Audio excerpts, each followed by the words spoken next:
ഒരു ഗൃഹം പണിയുമ്പോൾ തുളസിക്ക് വിശിഷ്ടമായ ഒരു സ്ഥാനം നമ്മൾ നൽകാറുണ്ട്. വീടിന്റെ ഉമ്മറത്ത് ഒരു തറ കെട്ടി പരിപാവനമായ ആ കൊച്ചു സസ്യത്തിന് പവിത്രമായ സ്ഥാനം തന്നെ നൽകി ആദരിക്കുന്നു നമ്മൾ.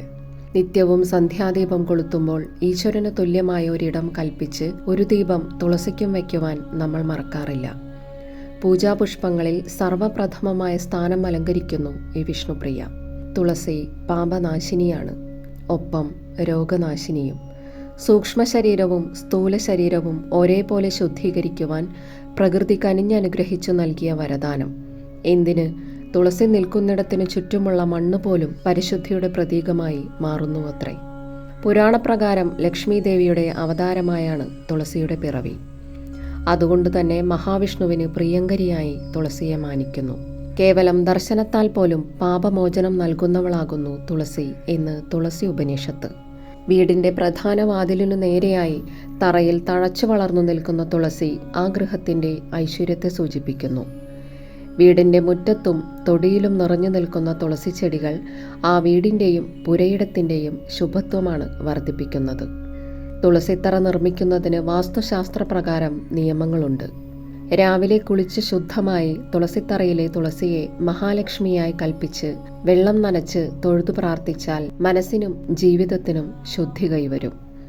ഒപ്പം തുളസി ചെടിയെ പ്രദക്ഷിണം വയ്ക്കുകയും ആകാം.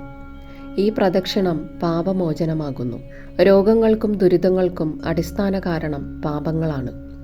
മനസ്സർപ്പിച്ചു ചെയ്യുന്ന ഇത്തരം ആരാധനാകർമ്മങ്ങൾ കാലക്രമേണ പാപങ്ങളെയെല്ലാം എരിച്ചു കളയുന്നു.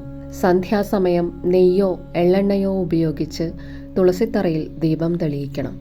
ഏകാദശി, ദ്വാദശി, വെള്ളി, ശനി ദിവസങ്ങൾ തുളസി പൂജ നടത്തുവാൻ ഉത്തമമാണ്. പൂജയ്ക്ക് ഏറ്റവും അനുയോജ്യമായ സമയം സന്ധ്യാസമയം.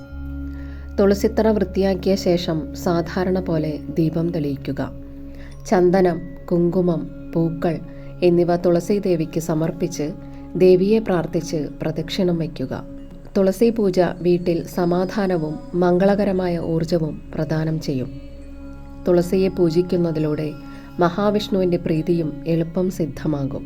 ദീർഘസുമംഗലി ഭാഗ്യവും സൗഭാഗ്യവും നിരന്തരമായ തുളസി ആരാധനയിലൂടെ പ്രാപ്തമാകുന്നു. തുളസിക്കായി ചെയ്യുന്ന ഏത് ആരാധനാക്രമവും പിരിമുറുക്കം കുറയ്ക്കുവാനും ഉള്ളിൽ സാത്വിക ഗുണങ്ങൾ വർദ്ധിപ്പിക്കുവാനും സഹായിക്കുന്നു.